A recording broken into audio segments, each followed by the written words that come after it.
What is up, ladies and gentlemen? Welcome back to the 3 of 7 podcast. Bear with me for just a second. I'm about to tell you a really cool behind-the-scenes story from the beginning of 3 of 7 project. But first, let me start with this. The hand of the Lord came upon me and brought me out in the spirit of the Lord and set me down in the midst of the valley. And it was full of bones. And he caused me to pass by them all around, and behold, there were very many in the open valley. And indeed they were very dry. And he said to me, Son of man, can these bones live? And I answered, O Lord God, you know. Again he said to me, Prophesy to these bones and say to them, O dry bones, hear the word of the Lord. Thus says the Lord God to these bones, Surely I will cause breath to enter you, and you shall live. I will put sinews on you and bring flesh upon you. Cover you with skin and put breath in you, and you shall live. Then you shall know that I am the Lord.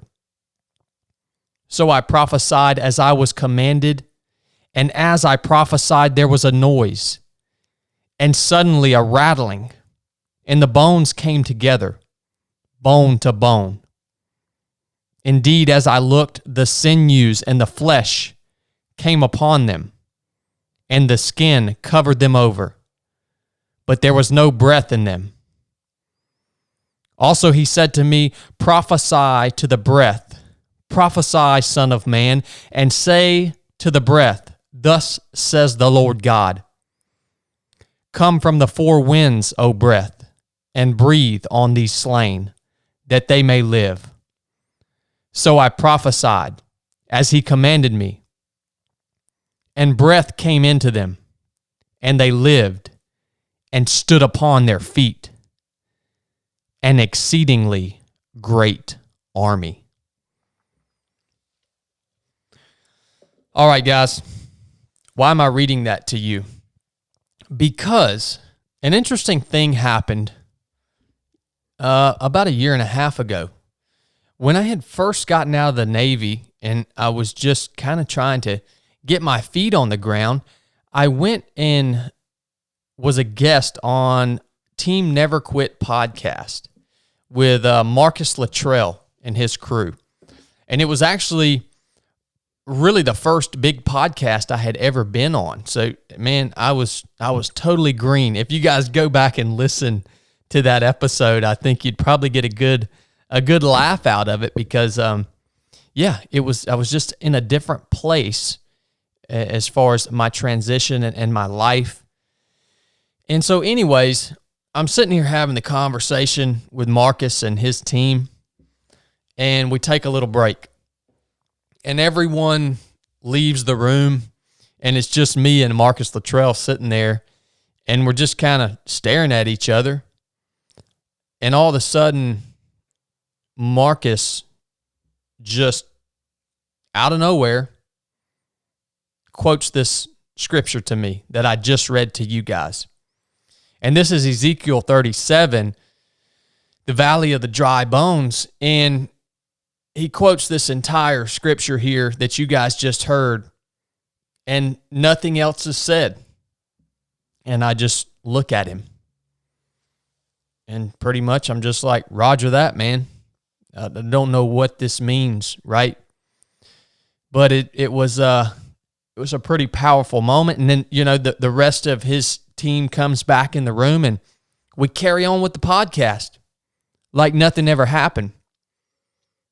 Now, you guys won't hear that if you go back and listen to that episode with me on Team Never Quit.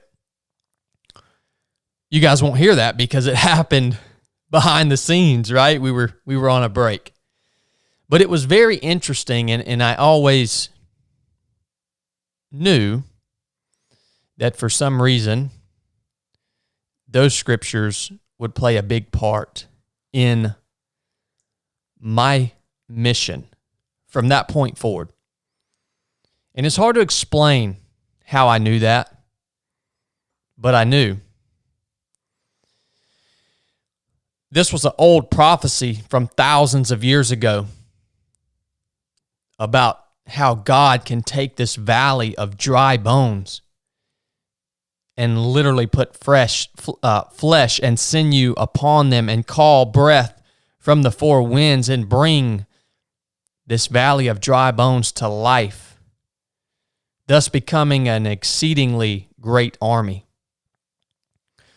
Well, as my journey has unfolded before me, I've realized that is my mission in life, is to raise up an exceedingly great army in the name of Jesus Christ, as I'm a servant to him. So I'm now beginning to see how this scripture is playing a part, is actually being acted out in the world that we live in today and through the channels that we have, like the 3 of 7 podcast. And it's happening. It's happening.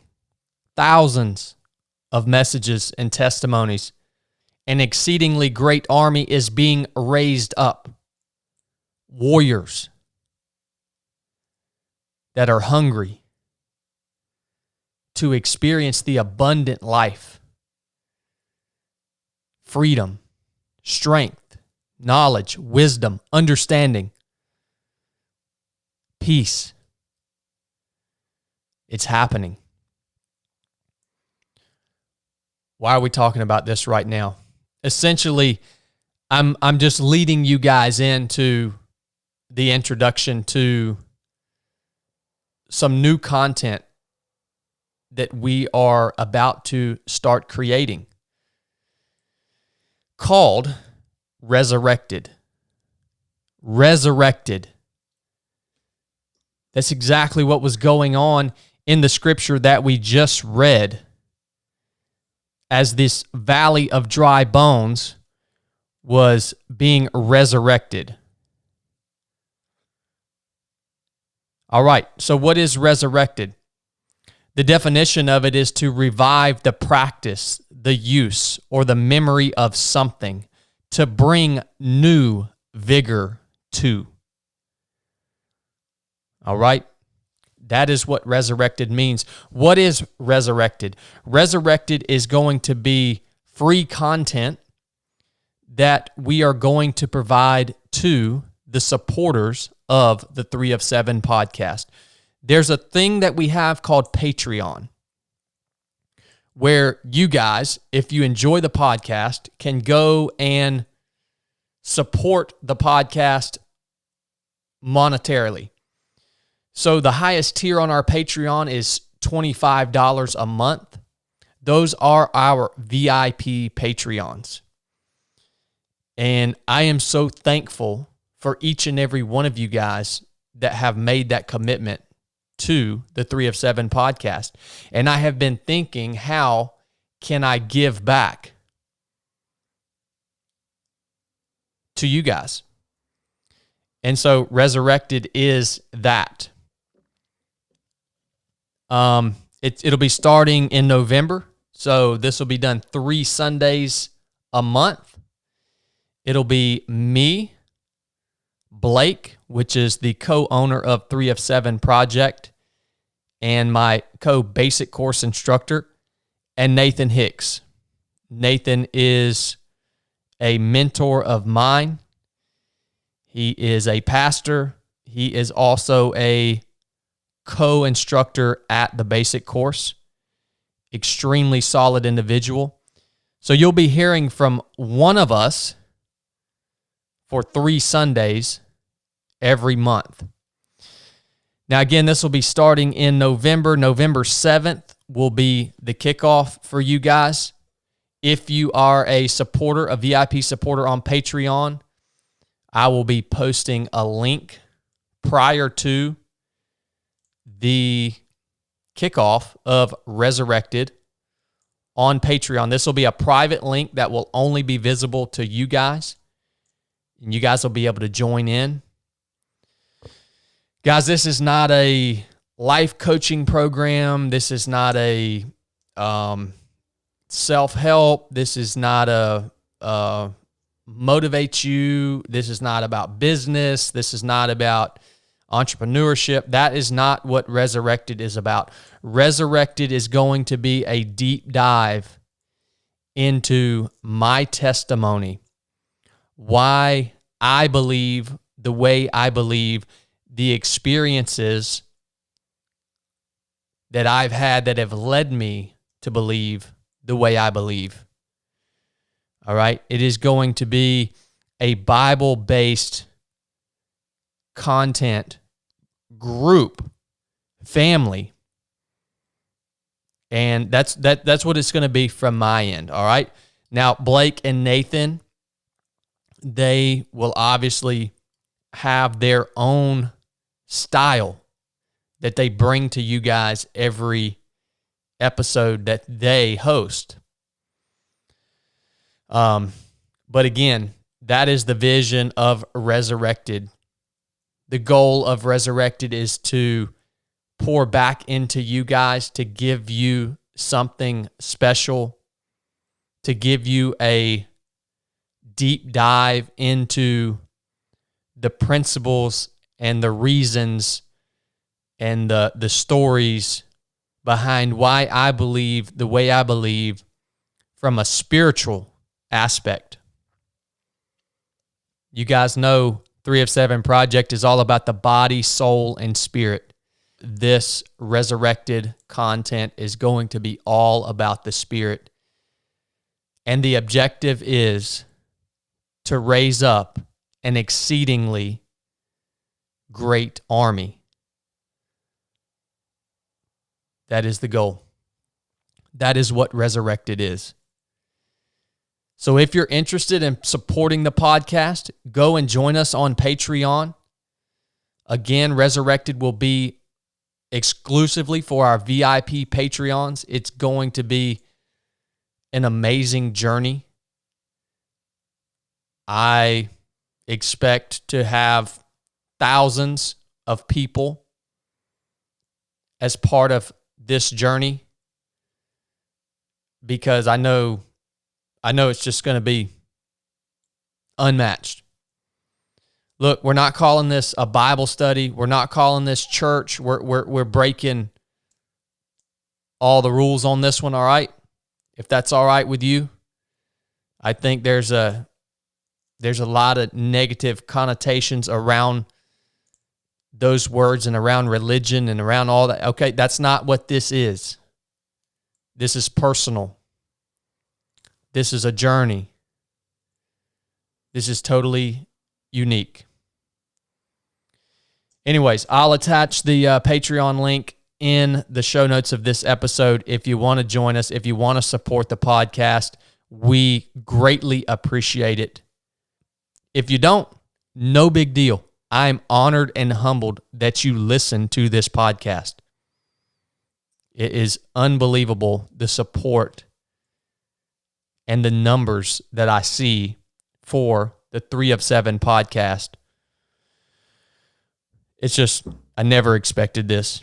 So thank you guys so much just for tuning in, just for supporting, just for listening.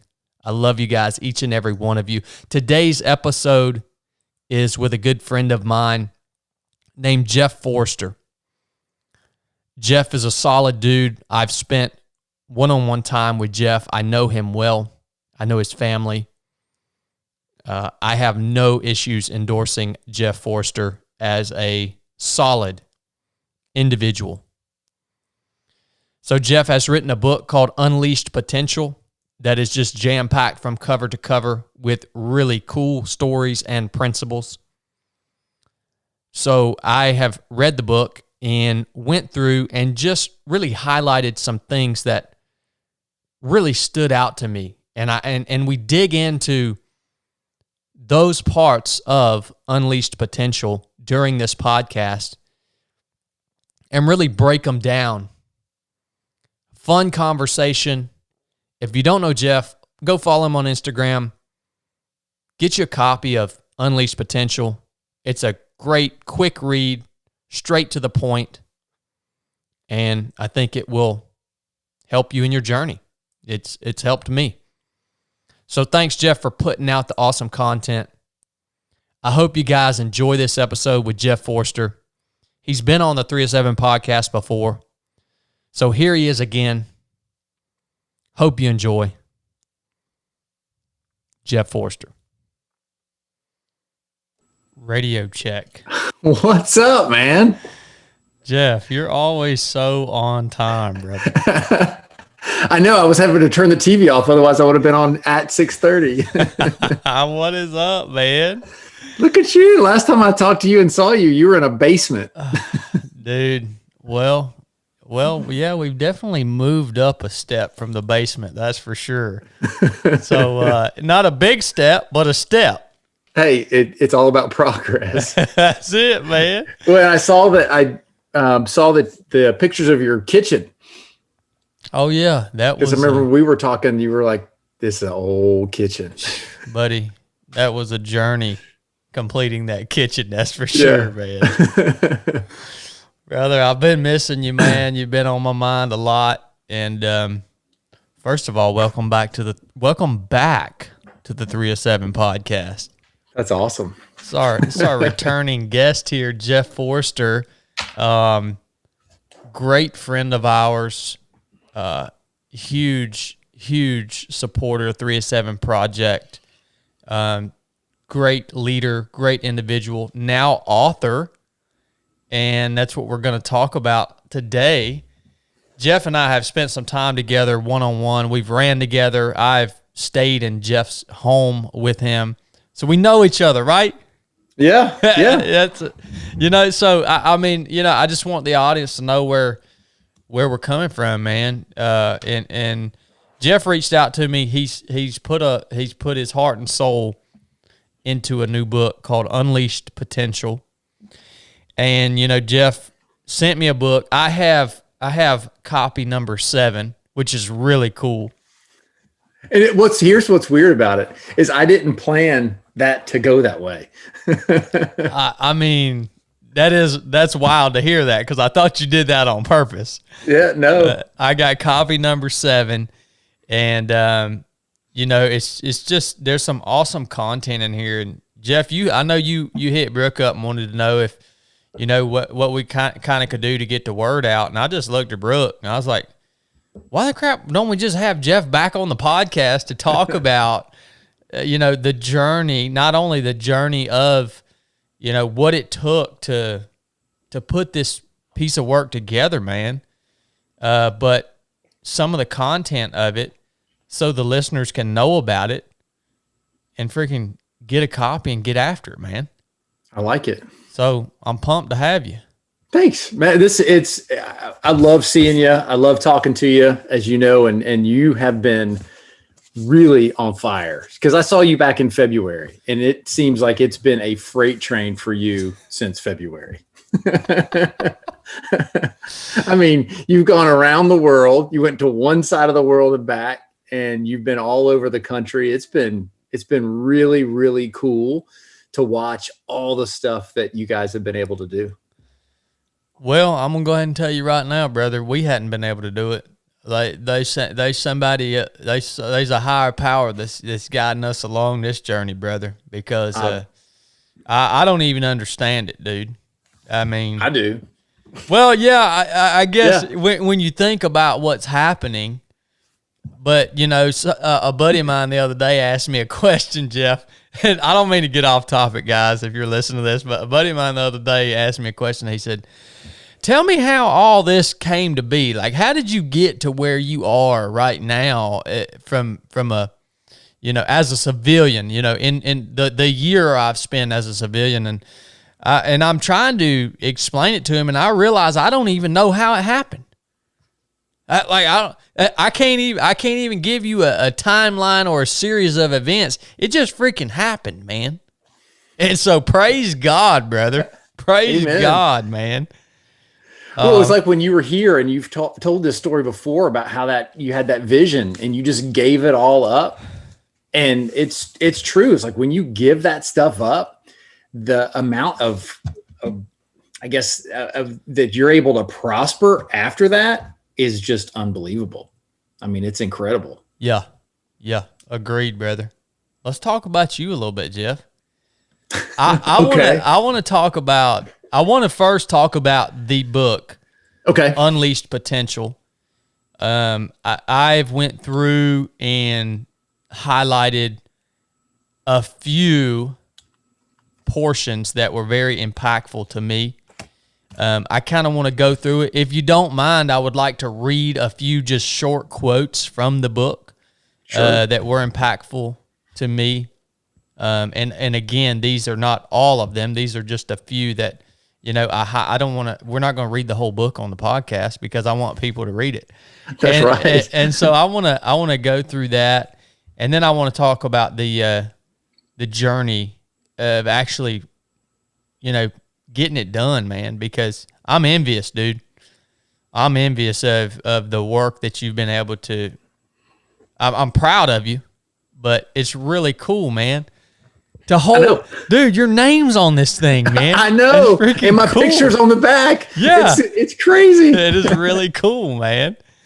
So that's kind of the flow we'll go. First of all, I guess we can start with what drove you to do this? What was the inspiration to do this? What was the mindset behind it?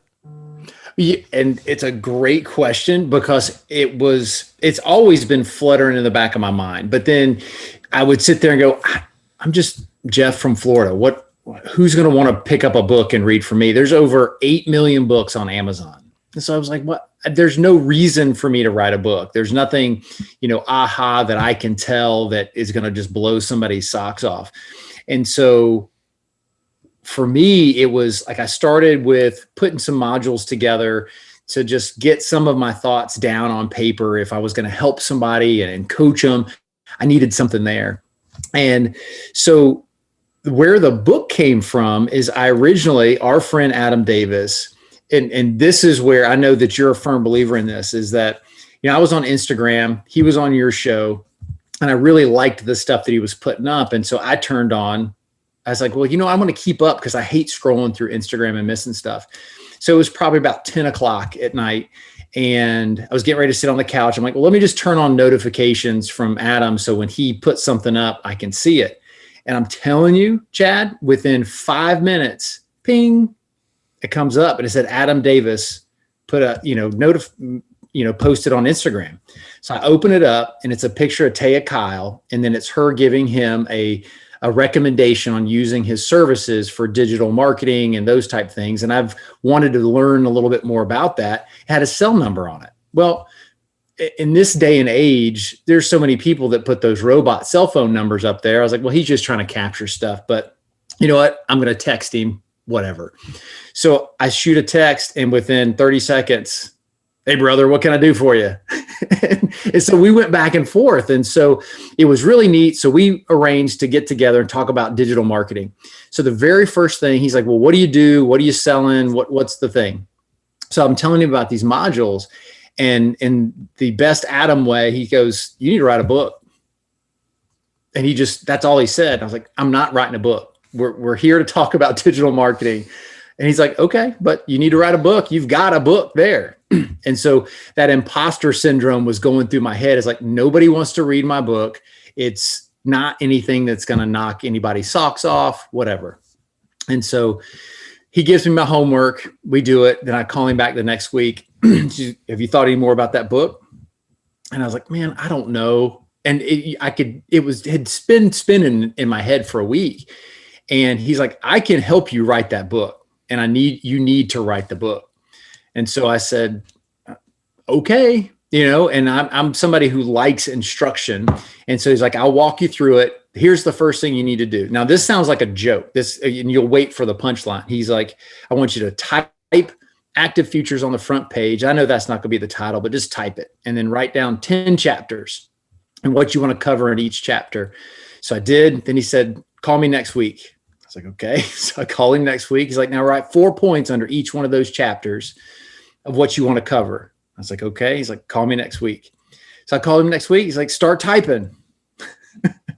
I mean, it literally went like that. And it was a very interesting process because all this happened after I saw you. Like, you came in February, and this happened probably a little bit around, towards the end of February.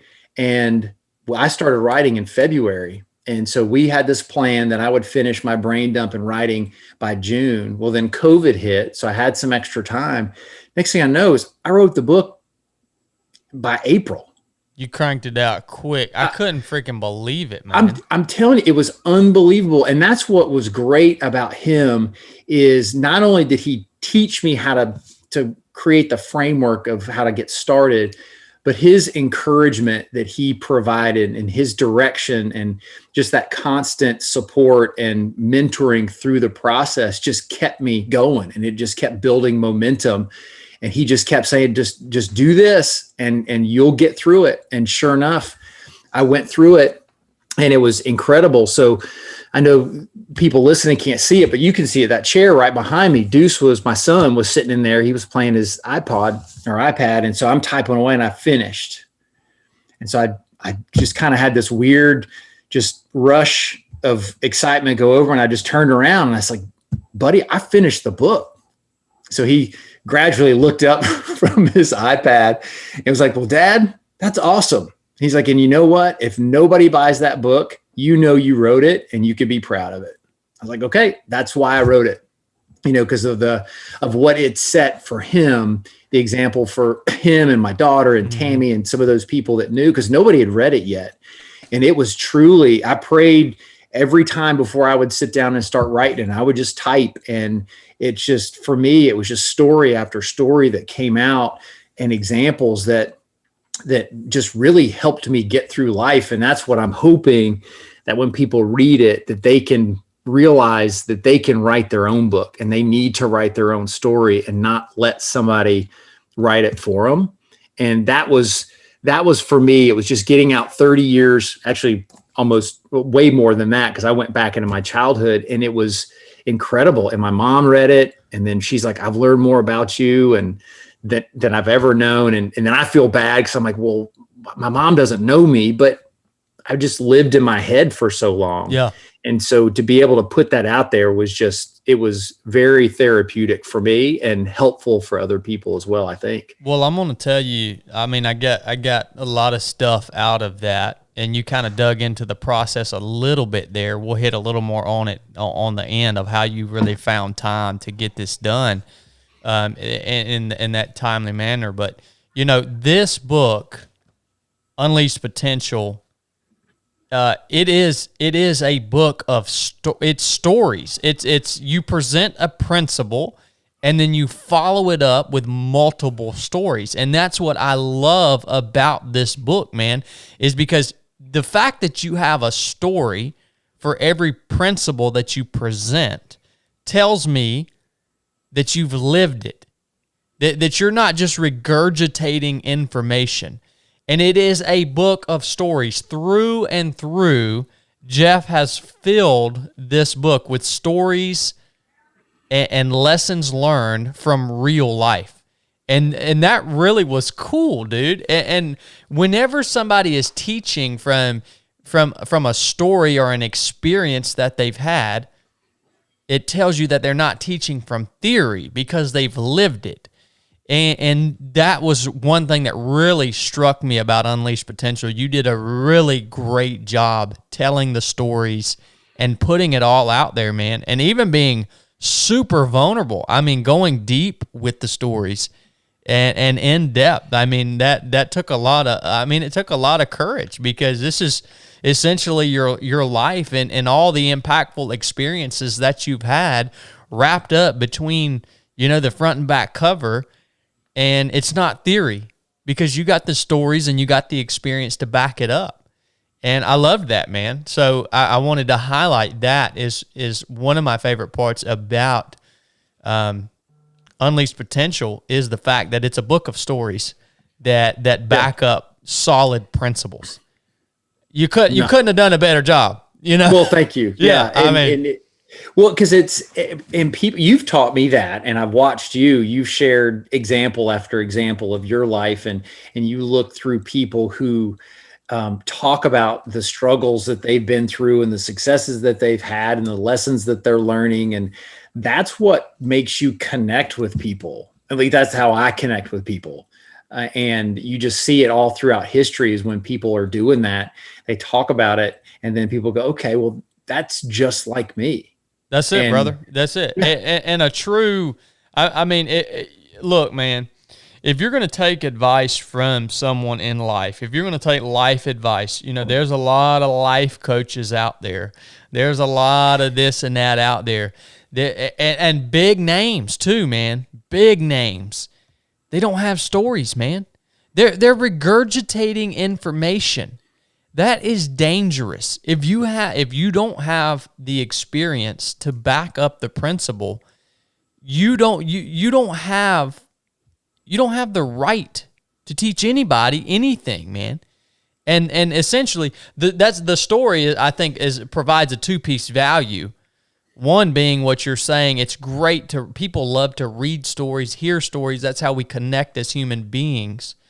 But it shows that you have legitimacy. You know what I mean? You have the experience to back the principle up, man. And the other thing I wanted to talk about, man, was that imposter syndrome. And that is something that we all deal with. I don't care what your experience is. I don't care how the depth of your knowledge, what you've done, how far you've been. It happens, man. It's a weird thing about us humans, and maybe this doesn't apply to everybody. Maybe it's just guys that are kind of more humble guys like you and I are. But I get that imposter syndrome all the time, man. When we take, we'll take a class out for the basic course, and there's been times that I've thought, what qualifies me? Like who am I to tell these people this? And then I'm like, oh yeah, I am qualified to do this because I've got the stories and the experience right. to back it up. So then there again, it just ties back in to having those stories and those experiences to fall back on in order to really defeat that imposter syndrome, because it's a lie. It's lies. I don't know where they're coming from. It's weird. You talk to any really strong leader, influencer, if they're good men or women with a little bit of humility, they'll all tell you the same thing. They've experienced that same thing, man. It's these weird agreements that we make with ourselves of just, we're not supposed to do that. It's not, I shouldn't come from that position of adding value. It should just be that I do it because I want to do it. And it's weird. It's really, man, weird that, and I know we've had these conversations where you feel weird charging people for stuff. Yeah. And it's like, I want to give people my book, but I got to realize that I need to sell some books, That's it, man. But it's this agreement. And I was realizing it a couple weekends ago of like, where does that come from? And like you said, I don't know. And I don't know if it's, we don't want to seem greedy or, insincere of wanting to help somebody when we put a dollar sign with it. Mm-hmm. And that's really hard for me because I just genuinely want to help people. And then I was watching this thing is that with wealth, you can help more people. Yep. I can support my family and I can do different things if I can generate wealth. And this isn't a get rich conversation. It's just one of those agreements that I had made with myself of, well, if somebody wants to pay me, then they'll pay me. Or if somebody wants to do something for me, they'll do it for me. And I don't think that's the attitude that God wants us to have. He expects us to be bold, be confident, be, enriched with who we are and have an abundance mindset. That's what his kingdom's all about, in my opinion. Yep. And we have to own it. And we can't have those, like you said, the lie that we're not allowed to be confident instructors or coaches or whatever we want to call it with people because he gave us that talent. He gave you the talent that you have, and you owe it to him to share it with people. That's it. I mean, bro. that's just where it's at. Yeah. You owe it to him, and you owe it to your fellow man too. I mean, that's the way I see it. That's a big driver for me. It's like, if I squander the lessons that I've learned and don't share them with others, that's a disservice to my fellow human. Not that I'm anything great or that anything like that, but I've got to at least put it out there, man. I think you're like a moderator for these people more than you are. Like, you're teaching people skills, but everybody that I've seen post the basic course, it seems like you go out there and you're moderating their awareness of who they are and what they come in contact with.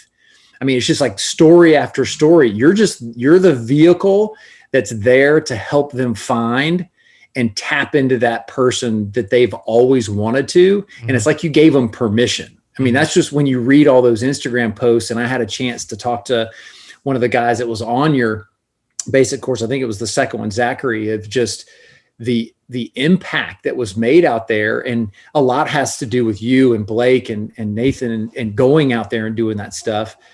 But it was more of them having this moment that you facilitated for them that was really the aha. And that's what's really cool. That's it, man. It's exactly how it happens. You're right. It's just being intentional about facilitating that. I think that's the main part of that specific experience, But you have to charge for that. And that's that agreement. It's like you have to do something because there are costs that are involved that go along with that. And by doing that, just think if you would have held that back and never felt like the need to do that, or, you guys were inspired. It's like, let's do this. Let's make this an offering.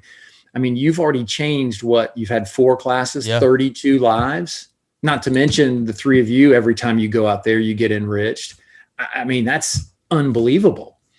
You're right, man. And it is something that we held back on for quite a long time because we didn't know how to price it. Didn't know if anybody would even want to pay for it. You know what I mean? And I've been down that road, and I still walk down that road with every new idea, every new experience, every new product that we can, dream up. It's kind of a recurring thing, but we're getting better. We're getting better. That's for sure, man. So, well, hey, I want to go through real quick, Unleash Potential. This book is laid out in a really easy to read format. You did a great job on the layout of the chapters because it flows very well. I feel like each chapter builds upon itself, and you started out the book with basically the first 2 chapters are getting to know you as the author, and then as the reader, the importance of getting to know themselves. And, this is something that I think is really, really not talked about a whole lot. The importance of getting to know yourself, and especially getting to know your strengths and your weaknesses, man. And I wanted to read a portion right here that was really impactful to me out of this chapter. And Jeff really digs into what it means and how to know yourself. And knowing yourself here, he's talking about knowing your strengths and weaknesses. He says strengths and weaknesses work together, and neither one should be avoided. We know we have both, but our humility keeps us from wanting to brag about our strengths.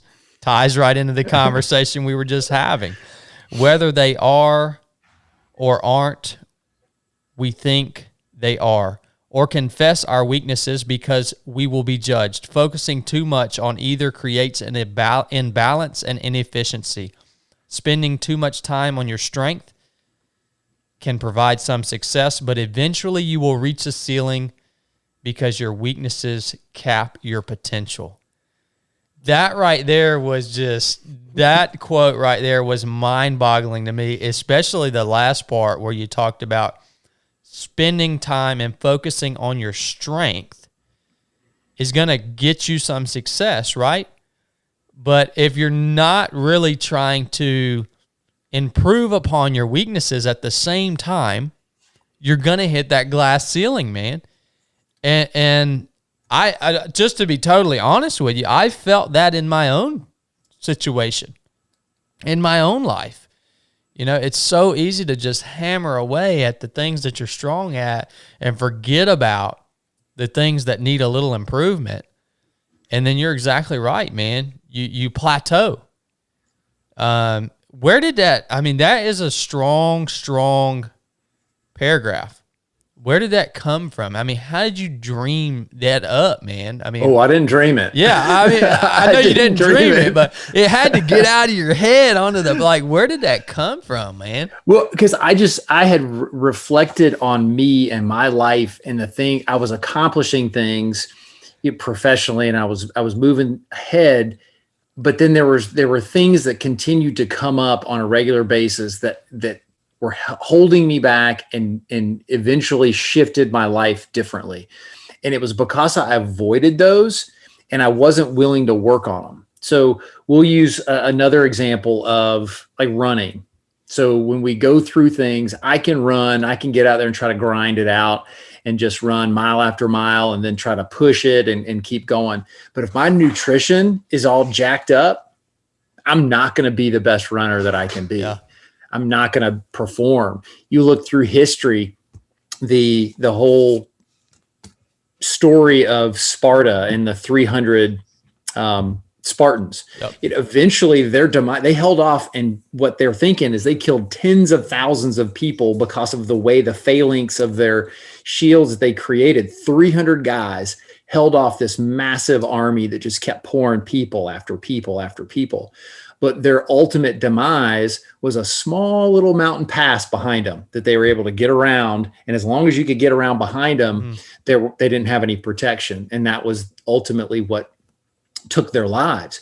And that's no different than us. It's like just thinking of those things that we constantly are facing, and then thinking of the things that we're avoiding and thinking we could just power through stuff.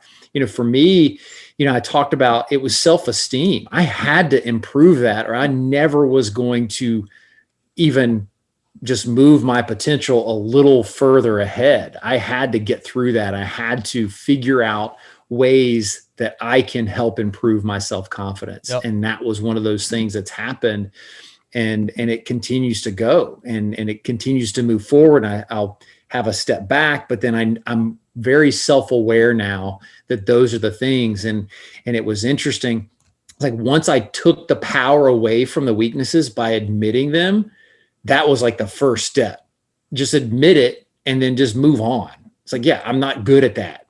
I need help. And so you hire a coach, or you find a podcast, you find a book, you talk to a preacher, you talk to your wife, you talk to your husband, whatever it may be. It's once I could just say it, all the power went back to me. Yep. And that's what I think when people avoid the weakness, they're giving their power away to that thing, that one thing, and they're never going to accomplish what they want to accomplish. Well, and let me tell you how this is applied in my life. That's totally a really great example of what the application of that principle right there. In my life, you say, you go and maybe get a coach or get some to help you work on a weakness. Well, in my life, it's like, well, I need to hire somebody. So in the business world, as an entrepreneur, I need to hire somebody, because like my strengths, and I'm just being honest here, my strengths are the creative portion of coming up with the experience, teaching, just boots on the ground, speaking, that type of stuff. So the creative portion of it. And then my weakness would be, and we're going to recognize a weakness here, because one of the next chapters is the value of recognizing a weakness. So this is okay. And one of my weaknesses is the really the more of the backside or the behind the curtain stuff, creating a group email, keeping up with requests and this and that and all, and that, man, it's like, so what do? I brushed it under the rug, right? I just brushed those things under the rug, right? And I continue to just hammer on the things that I'm good at. But then I hit that glass ceiling that you talked about, because, at some point it doesn't matter how much I create or how good of an experience I can host or how well I can teach a skill or a mindset or a tactic. If I can't put it out or I can't support the requests of the people that want the product, it's worthless, man. And that's that glass ceiling you're talking about. I feel it, man. It's just a solid principle, and don't sweep that weakness under the rug, and I do it. I'm admitting it to you right now, man. I guess that's why that statement hit me so hard. Well, because it hits us all, and that it hits me. I know I'm not going to speak for everybody, and you just gave a really good example, but that's 100%. It's like the more you sweep it under the rug and you avoid it, you think it's gone. It's not gone. No. You talked about starting a fire, and you think of the power that a little ember can have, and if it goes unnoticed and nobody pays attention to it, that ember over time can all of a sudden burn down 8,000 acres in California or whatever it may be. But it's noticing that and then taking care of it if you really want it to go away. And that's that thing, as you were saying, is that all that you swept it under the rug, but then that ember caught the rug on fire and you're like, wait, what's going to happen? And if you hadn't noticed that, you wouldn't have the success that you're having now, or at least, you're moving things forward because you've realized that, and there's no shame in it. None of us are perfect. None of us are top notch in every aspect of our lives. I'm not. Well, I mean, I'm gonna be honest with you. I am uncomfortable admitting a weakness.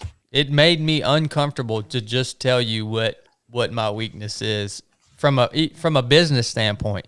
Let's not even dig into my personal life. You know what I mean? Right. It's like, it's uncomfortable, man. And that's why, in the following chapters, you talk about how to capitalize on your strengths, but then you also talk about the value of recognizing a weakness. And that the title of that chapter right there gave me the strength personally to just admit to you right here on this show what my weakness is as an entrepreneur from a business standpoint. Because, awesome. There is value in recognizing that instead of sweeping it under the rug, man. So that one hit me hard. Freaking kudos to you on that paragraph. All right. Man. That was amazing. And so, yeah, the next two chapters, like I said, Jeff really digs into that. We're going to move forward here to another portion of the book that was really impactful to me. And Jeff, the title of the chapter is, "Why Does It Always Come Down to Communicating?" And this is one portion of this that really resonated with me. And it starts with, Jeff says, "Remember what I said earlier about news and information? Let me start over. Remember what I said earlier about news and information is just data stripped of emotion until we attach something to it. When I read a text or email, I assign what I think they are saying versus just absorbing the data. Did I read it differently because I like or dislike the person? ? Do I read it differently because I'm upset or emotional ? Therefore, our own internal communication is so important to pay attention to and to correct." The reason this one got me is essentially you point out the fact that these emails, these text messages, all these ways that we try to communicate with each other is raw data with zero emotion attached to it.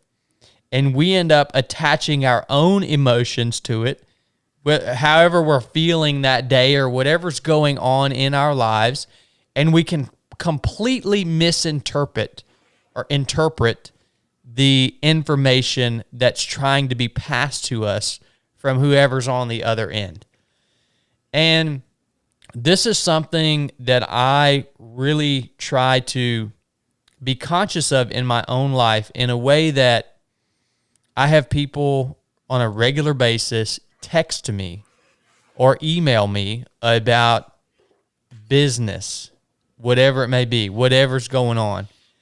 And I will, about 80% of the time, just instead of responding to that text, I'll pick up the dang phone and just cold call them, man. Because I don't want to even respond to that text because like you said, it's just raw data, and sometimes that's okay. 20% of the time, that's okay. But it is not an efficient or a safe method to communicate with each other, whether it's personally or professionally. So is it okay for me to be picking up my phone and cold calling people 80% of the time when they send me these texts about business or some serious matter? Is that cool? Is that a solution?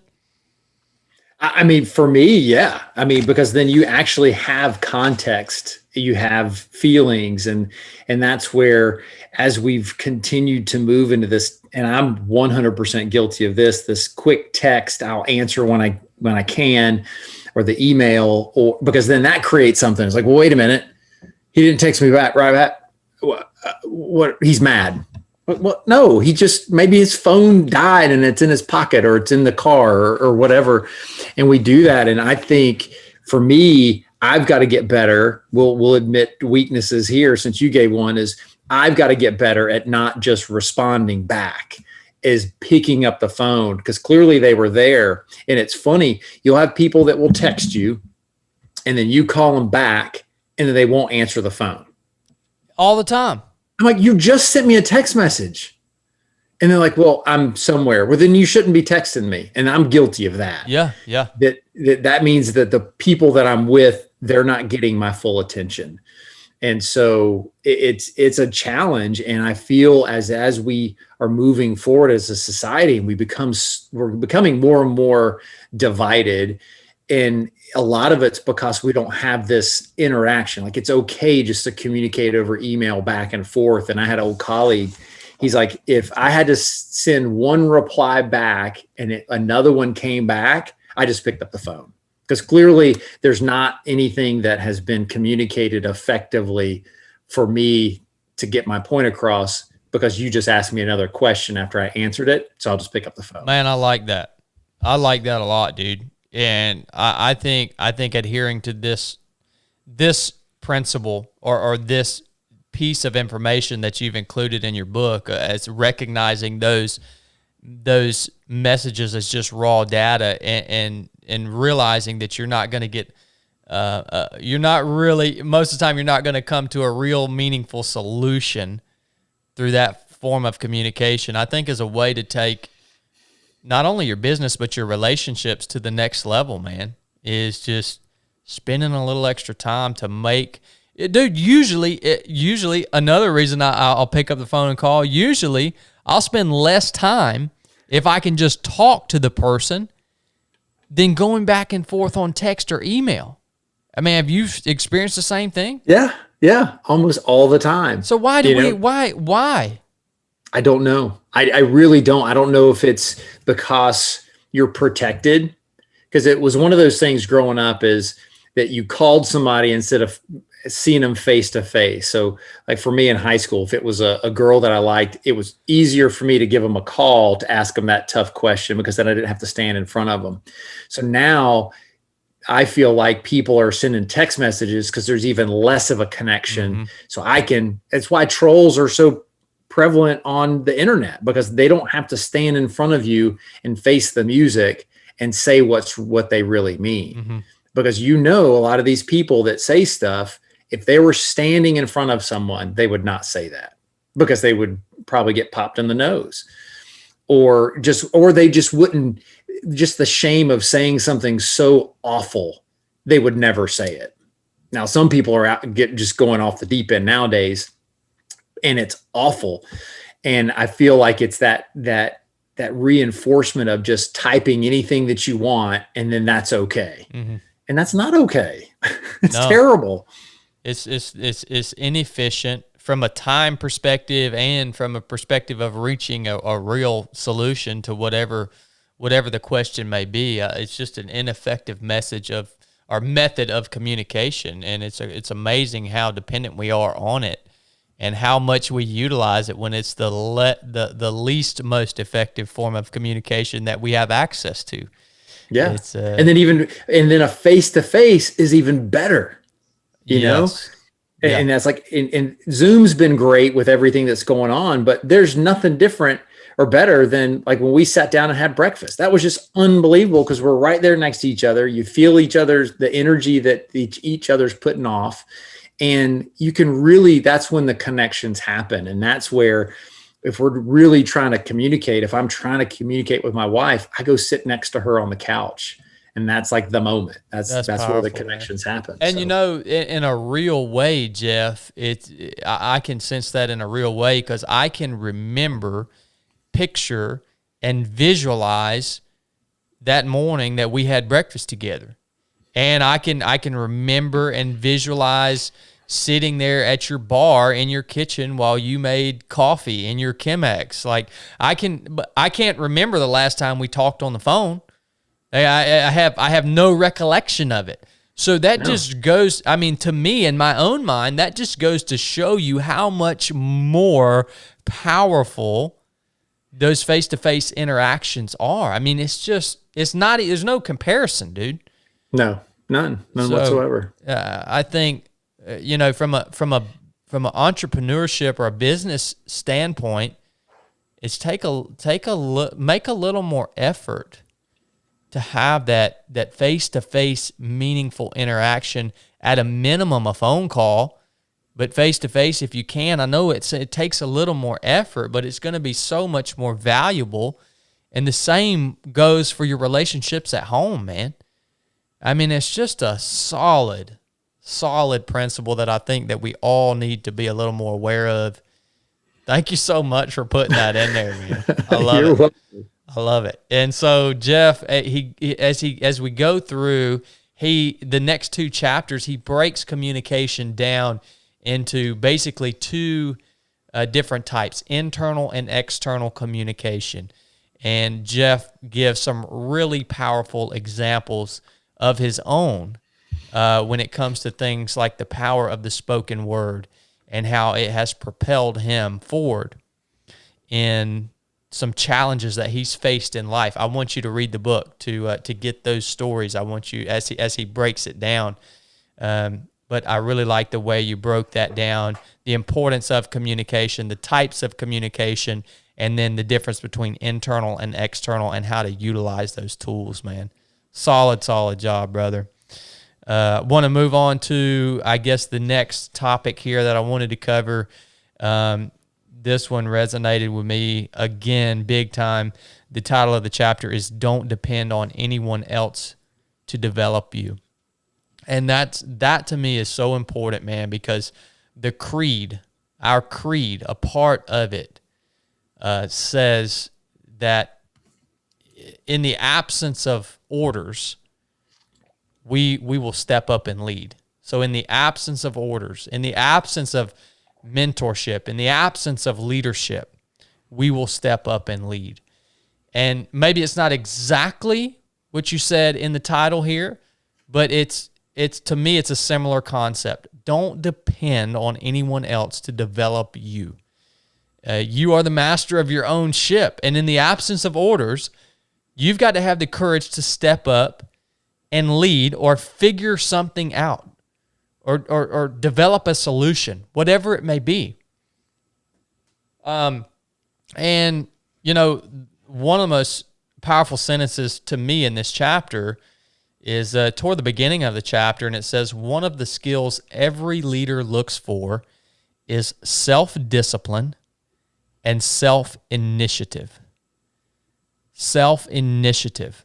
That is exactly what stepping up in the absence of orders is, right? Self-discipline, we can build self-discipline in a lot of different ways. Physical fitness is my personal favorite way to build self-discipline. But that self-initiative is so important. And I think it's so lacking. There are so many people. I'm not putting people down. I just look around me. I just look around me and I say, why do these people want a handout? Why do these people want something for nothing? It's because it takes initiative out of the equation. They've just become slaves of whatever system they're getting the handout from. Self-initiative is so key, and it's I don't want to say it's a dying trait, but it's being seen less and less, man. And because there's so much stuff that's just being fed us all the time. Yeah, man. Follow this and you'll have success. Do this and you'll have success. The next thing you know is people are sitting there going, well, nobody told me how to. Well, figure it out. People will send you a text message like, well, what's so-and-so? Well, did you look for it before you sent me a message for me to find it for you? And you just see it more and more in society, is that everybody just wants to get spoon-fed information, spoon-fed success. In the business world, I can't tell you how many times people would whine and complain about not getting advanced, not getting a promotion. And then the question is, okay, what things did you do to get ready? Well, nobody helped me. Nobody gave me what I needed to do. Well, yes, that's kind of your supervisor's job to identify that. But why didn't you raise your hand and go, I'm not getting what I need. Can you please help me? And then if you still get the shoulder, don't go, well, nobody's going to help me. It's like, pick up a book, pick up a phone, find a mentor, find a coach, do something, because we are the only ones that are in charge of our destiny, and nobody will care about our development. Nobody should care more about our development than ourselves. None. Agreed. And in actuality, a true leader, a real leader, will actually not spoon feed information to their employees or their whoever they're mentoring or what. They won't do that purposefully, because you're actually cheating them. If you're a leader and you are spoon feeding them and giving them all the answers all the time, you're cheating them out of opportunities to take initiative and to build confidence and to become a leader. And I don't know, man. And Jeff, I wanted to ask you too, brother, what are some of the things that you do in your life to really foster that self-discipline, man? Because you are a very disciplined guy. Everything from the way you make your coffee to the way your house is ordered to your professional life to your family, you're very, very disciplined. So what do you do to foster that, man? It's that internal communication. It's me finding things that help me do that. So it could be Post-it notes around my mirror. It could be just a constant conversation, but it's being, for me, very self-aware of what my actions can lead to. And everything that you do compounds into something else in your life. And so I feel like I read a book once and it was called Practicing in the Presence of God. And I think about everything that I do with God right over my shoulder.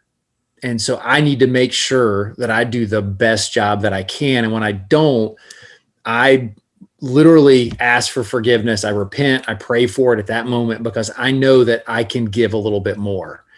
And what I'm learning is if I've given my best and I look back and I realize that I could have done something differently, I'm not beating myself up over it. So from a discipline perspective, I don't always have a plan for everything. I just try to be intentional and do what I can every time I'm doing something. And not everybody responds that way. My wife's not like that, in the sense of, having a pattern with everything that you do in your life. She has her own methods that proves her successful. But for me, it's having discipline in certain areas will spill over into other areas. If I'm sloppy in one area, that and then spill over into another area, and then I'll be sloppy in something else. And then if I allow that to continue, then it unfolds in other parts of my life. That's solid, brother. That's solid. I love it, man. And two key ingredients there, guys. If you're looking to take some leadership over your life, your business, your family, self-discipline, and initiative, right? Two key ingredients. All right, let's move on, Jeff.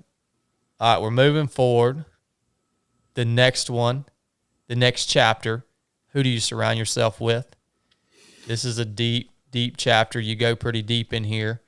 You break it down in a really, really cool way. Jeff has broken this down into 4 different categories, types of people, or not types of people, but categories of who you surround yourself with. Your tribe, your mentors, your coaches, and your confidants. And he digs into each one of these aspects of the people you surround yourself, whether it's your tribe, your mentors, your coach, what they actually are, what the meaning of the word is, how you can utilize them, how you can find them, the whole 9 yards. It's really genius how you have broken this down, man. And again, we're obviously not going to read the whole chapter here. I just wanted to ask you, man, if you could just give us a few examples from any of those 4 categories. Share with us kind of, maybe how that's applied in your own life, who your tribe is, who your mentors have been, who your coaches have been, who your confidants have been. Not every single one, but whatever stands out to you, man. Well, I have to start with the confidant one, and that's my wife. And that one simple moment was what has shifted my life into where it's at today. And it was one of those things where that I had harbored so much stuff from way back when that just continued to compound over and over, to the point where like I was at a breaking point. Like I was done. I was tapped out. And having her there, and I'd never fully given myself even to her. We had been married at the time, if I could do the math, it was like 12 years. And I'd always just still held something back. And I was just at that point where I sat down, and I love to use the example. I don't know if you ever saw the movie Goonies, but Chunk talks about going up in the 3rd grade, I did this. And that's really was the moment that I had, is I went back to childhood, and it was just like one bullet point after another. I just rattled it all out. And Chad, I'm telling you, I never felt a burden lift off of me than when I was done. And she looked at me and was like, I'm still here. Wow, man. And it was one of those things, because we talked about imposter syndrome.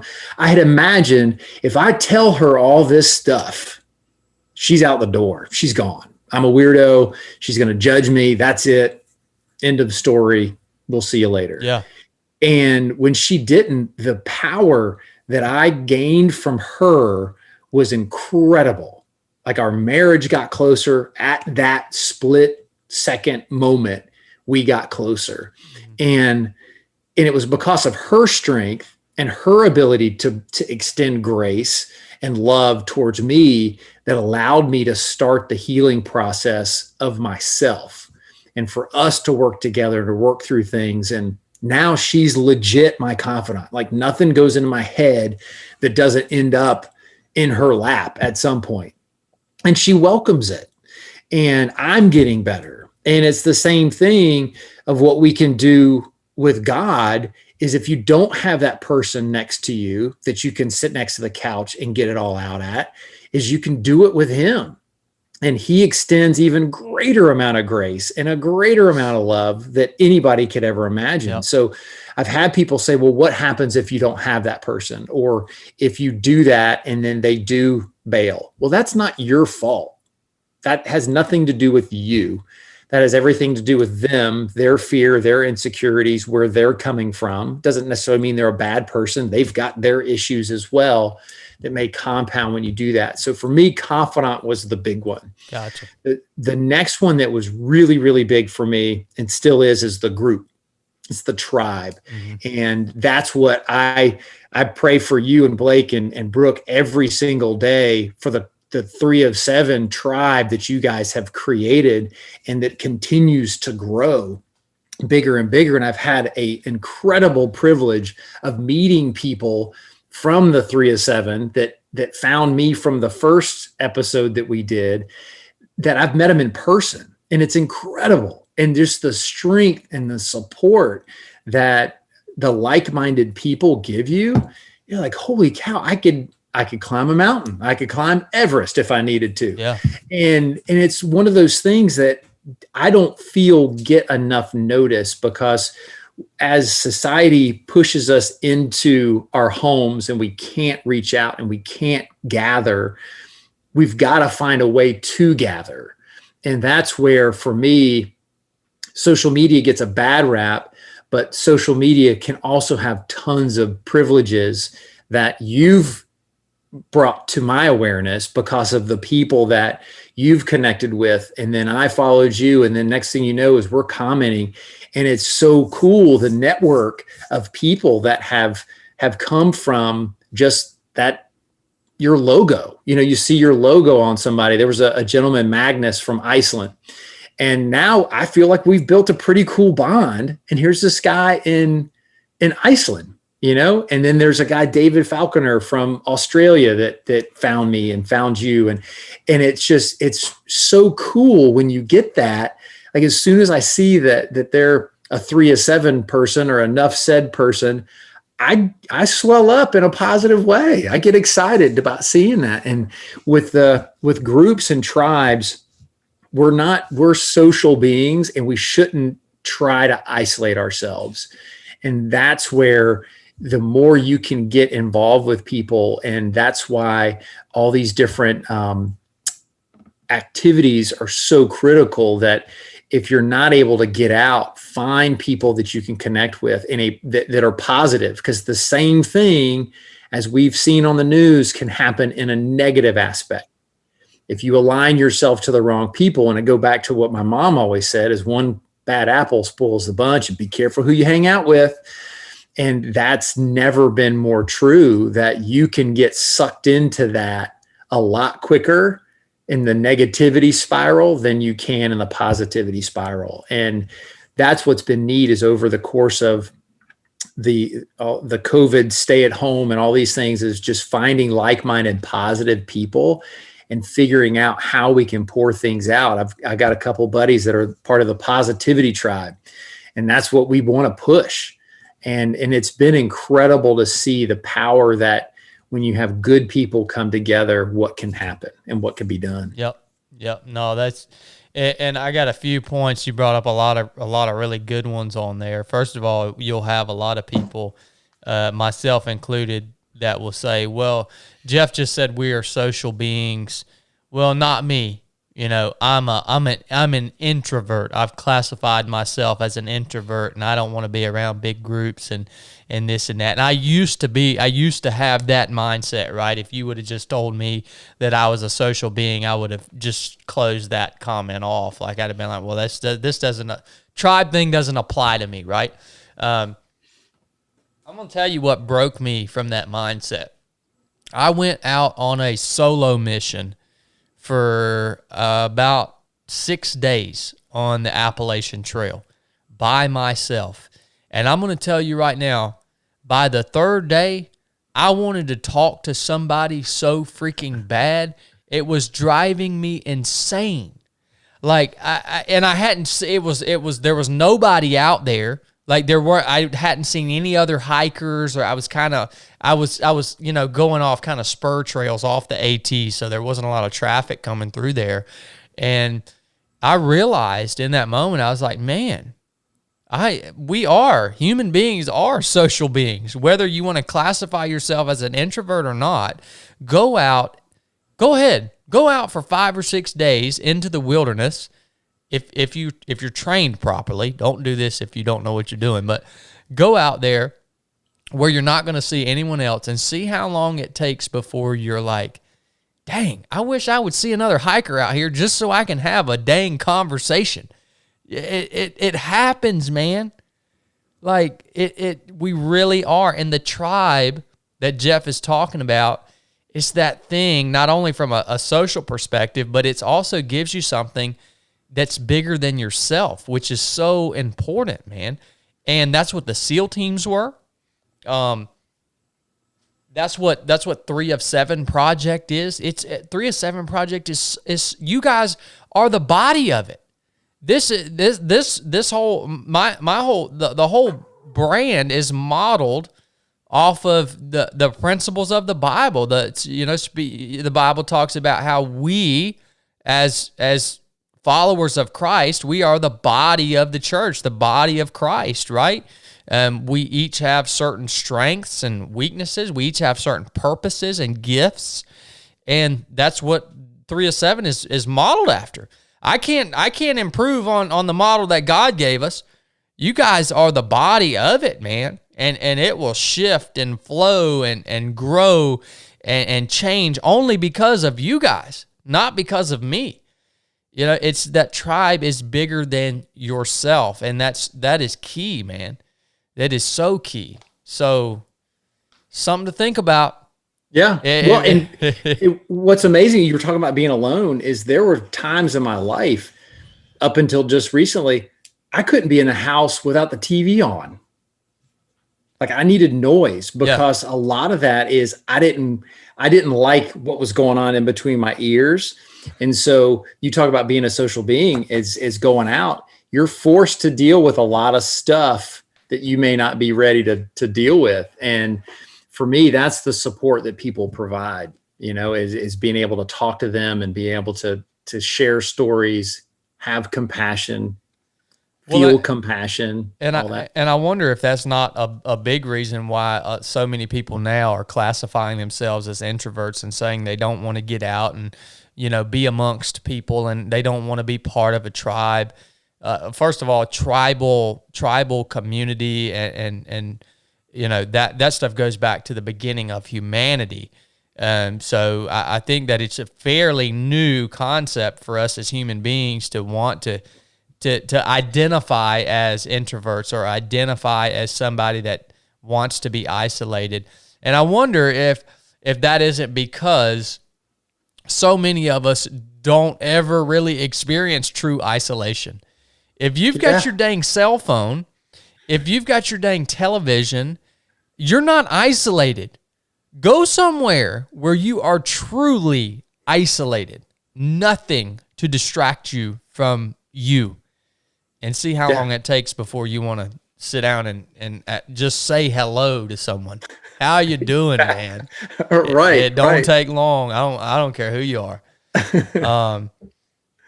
All right, we're gonna finish this off, Jeff. We've kind of went through here, and I told you this book flows very well. And the last chapter of the book, Jeff goes into setting the proper course. So setting your heading, knowing which direction you want to go, and setting that goal for yourself, setting that proper course, and then how to execute it. So this was a very fitting end to the book. You've provided all this value in the front end, all these principles in the front end, and now you dig into how to set the proper course, and you break it down. You've got the pyramid that you've designed where you talk about the goals, strategies, and tactics. You break each of those down in solid ways to where you can understand what each of those mean, how to set a goal, how to come up with a strategy, how to apply the tactics. That makes total sense to me because of my time in the SEAL teams. But other people need to get a grasp on that because that's what it takes to accomplish a mission, period. And the portion of this chapter that I had highlighted is where you say, if you want to unleash your potential, you need to know how you are today versus yesterday so you can plan for tomorrow. Break that down for me, brother, real quick, because that was pretty powerful. Well, and it goes back to what we've talked about. For me, it's being aware of who you were can help you set the course to who you want to be. And until you figure that out, well, let me rephrase that because I hate telling people what to do. For me, that's what I learned is if I didn't know where I came from, how do I know where I want to go? And that's where you've talked about it with reading a compass and land navigation is if you don't know where you came from, how do you plot a course to make sure you're on the right path? I mean, that. I don't know anything about land navigation, but I know that much that if I don't know where I was just walking from, how do I know where I'm going to? You have to know where you're at. You have to, in land nav, you have to know your starting location before you can navigate to anywhere. Yeah. So that, and it's the same thing and the same principles that most of us want to, let me rephrase that, where I would always ignore where I was coming from, but I knew I wanted to go somewhere. And so where I had somewhat of a general idea of where I wanted to go, I wasn't real specific on the outcome. And then I would get disappointed if I didn't reach the place that I wanted, that I thought I needed to go, but I don't know where I was headed. And if all of a sudden I ended this far over to the left, it's probably because I didn't accept where I was coming from. So I couldn't adjust my course as I went down through life. And that's, for me, what's becoming more clear is owning where you came from and then working right now on the where your feet are, like, pay attention where your feet are right at this moment. And then that will help you continue down the path. So then you ultimately can get where you want to go. That's solid, brother. The land nav kind of, I guess, reference really put that into perspective and into concrete for me.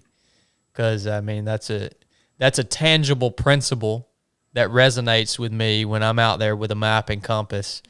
Before I can set my course, I gotta know where I'm at, and to know where I'm at, I gotta know where I came from. Right? I've got to have that starting point, man, and that's solid, dude. That's some deep stuff, Jeff. That's some deep stuff, man. Dude, I want to thank you so much for putting this together, man. For us, for everybody that is going to read this, for me personally, thank you for having the courage and taking the initiative to put this on paper, man. I mean, it's solid. It's solid work. Thank you. I really appreciate it. It means a lot. You know how much I think of you and your words. And so that means a ton. And then for me, it was just what Adam saw just in a few phone calls that he and I had to encourage. And that's where, it's so important to encourage somebody when you see something in them that they may not see themselves, or you see them fighting to hold that back. Just encourage somebody. It was simple. It wasn't poetic. It was, you need to write a book. That was it. That's all he said. And then he helped coach me through, but it was those words of encouragement that provided so much that I have to give him credit for that, because he could have just, gone through the motions of what I wanted him to, but he was so passionate and felt so strong to encourage me to do that I have to give him thanks for that, because I would have continued down what we talked about earlier of just, nope, nobody wants to see this. Nobody wants to see this. And it's been incredible to see where it's at out of 8 million books. I mean, it's not number one. It's not, up there where some of these big authors are, but for little old me, it's really cool. And it's really cool to see what it's been able to do and help people, the stories that help people. I had one guy, he reached out and he was excited because he's like, I've not smoked a cigarette in 12 days. And I was like, what? And he's like, yeah, he's like, I heard you on a podcast. I bought your book and I'm 12 days not smoking. And it's just incredible when you hear little things like that I may have given him more time with his family because of something I said about my dad and my situation in here has encouraged him to not do something that he knew he should have not been doing. Yep. And now maybe I've given him some more time with his family. And it's so cool, the work that God's doing through this book, because it's not me. It's like you were saying with all this stuff that's going on, nothing in this book is me. It's the things that he has helped me understand that I need to tell so it will help somebody else. Yep. But guess what? You had the self-discipline and the initiative to do it, right? Yep. There's two key components that we just talked about, man. And yeah, I'll agree with you on Adam. Adam's a solid dude. Any of our listeners, I hope you know who Adam is, because he's solid on all fronts. So, brother, anything else that you want to share with us? I do want you, obviously, before you get off, to talk about where people can purchase the book and also where people can find and follow you. But is there anything else about the book, about the journey, about the content that you want to share with the listeners, man? Because, I mean, I basically just went over at a very high level the parts that were impactful, super impactful to me. There's so much more in here that we obviously can't go over on a podcast without spending 4 hours. But I want to give you the opportunity, if there's anything that I missed that you were adamant about putting out there to the audience, man. That everybody, there's not one way to do things. And that if you can find any encouragement in this book to take that self-discipline and take that initiative to work on yourself, create your own path. Find somebody that can help guide you, but make your own path, because you'll be way more proud of the result when you're done because you did it. And it wasn't that you took and you followed this graph that by doing this, that's where I'm at. The last thing I would say is that tell your story. Doesn't matter if it's in a book, if it's talking to your kids, if it's talking to a friend, tell your story, because you have something in you that everybody can relate to and benefit from. And I'm living proof of that, is that just get it out there and tell your story. That's what I hope people will do. Solid word, brother. Solid word. I love it, man. And follow you, where can people get the book? Yeah. So the easiest way to follow me is right now is on Instagram, and it's an easy handle. It's Jeff and then the number 4 Esther. So it's my name, Jeff Forrester. So Jeff Esther. That's on Instagram. And then you can buy the book anywhere. So you can buy it on Amazon, Target, Walmart, anywhere books are sold online.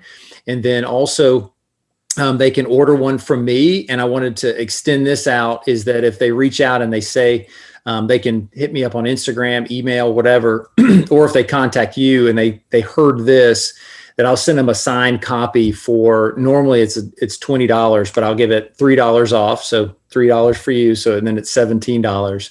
And so I'll give them a signed copy straight from me for $17 if they just say that they heard it on 3 of 7. Thank you, Jeff. That's amazing, man. And they can't get a copy number 007 though, can they? No, they cannot. I love it, man. Thank you for extending that to the listeners, dude. I hope you guys go out and follow Jeff. I hope you buy his book and you go through it, you read his stories, you dig into the principles.